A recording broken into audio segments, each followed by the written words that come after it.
What's in a word? Why does it matter whether we call someone who breaks the law to enter the country an illegal alien or an undocumented immigrant? What's the difference between a Christmas tree and a holiday tree? It's just semantics, right? Yes. And no. It is just semantics, but semantics means the meaning of words. Words exist so that we might discriminate one thing from another. Without words, we have chaos. And it starts with the first words. A baby says mama to distinguish mommy from daddy. Words shape how we think. They color how we view the world. No one understands this better than the left. They are the masters of words, because they know that words matter.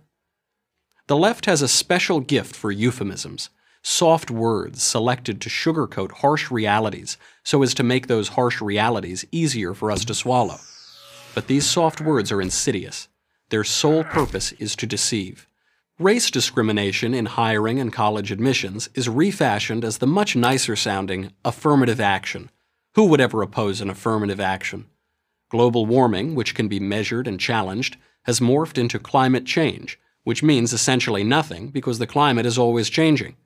When Barack Obama became president, George Bush's war in Afghanistan suddenly transformed into the far less ominous and threatening Overseas Contingency Operation. That's one way to try to end a war, just rename it. The examples are endless. There's a new euphemism every week. In the make-believe world of leftist language, young criminals have become justice-involved youth. Mandates and taxes are individual shared responsibility payments. Government spending becomes an investment. Wanting to keep more of your hard-earned money becomes greed. Taking more of someone else's money is them paying their fair share. Opposing a Democrat in the White House is obstruction. Opposing a Republican in the White House, resistance. In the name of diversity, the left enforces intellectual conformity. It censors opposing views in the name of tolerance, and it labels all non-left views hate speech. Consider the ongoing battle over pronouns, whether to call a man who thinks he's a woman he or she. Very few people in the country suffer from gender confusion, and we should have compassion for those who do. But the left has invested countless funds, time, and energy to make everyone refer to some men as she and some women as he. Why? Is it because the left is so compassionate? Or is it more likely because so much of the left's cultural agenda is about blurring, even denying, the natural distinctions between men and women?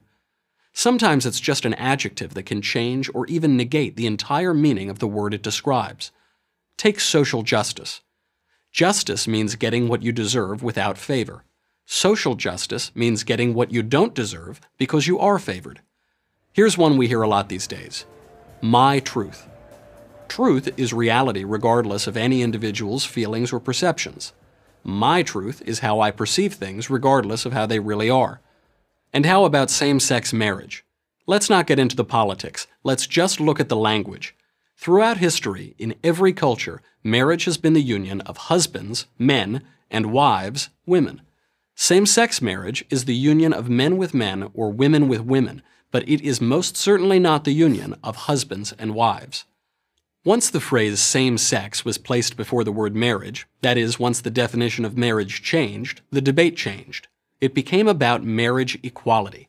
It was suddenly an act of bigotry to limit marriage to husbands and wives. All this manipulation of language has paid off for the left, because whoever controls the words controls the culture. Don't believe me? Just try using plain language instead of the left's politically correct jargon. But be careful. Use the wrong words, and you might lose your job, your home, and your reputation. The culture war is largely a war of words. Right now, the left is winning. You can see the consequences everywhere, in politics, in education, in media. It's time to fight back. We should not cede another syllable. What's in a word? Everything. I'm Michael Knowles, host of The Michael Knowles Show for Prager University.